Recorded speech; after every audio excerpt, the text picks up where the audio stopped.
το δίδει.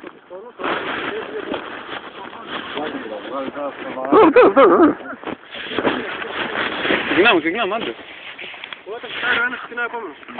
Ω, ταλέντο, Μάικ, ταλέντο. Παίρνεις και μπάλα, Ιωάννα.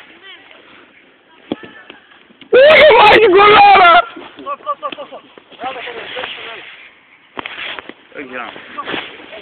Άρε, φιλωμένο.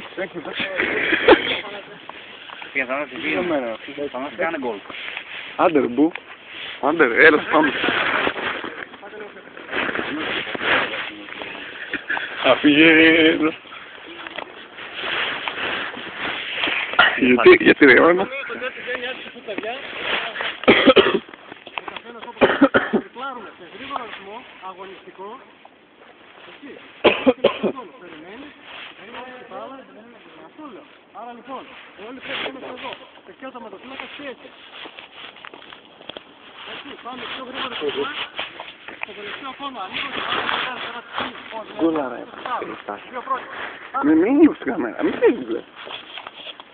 Γκολάρα, Πιστεύω είναι το καλύτερο που έχω πιάσει στην εταιρεία. Που έχει φάει γκολάκι ο Παπάς. Ναι, και. Είναι πολύ ευτυχής. Πιστεύω συνέχεια να είναι το ίδιο για μένα. Ευχαριστώ πολύ.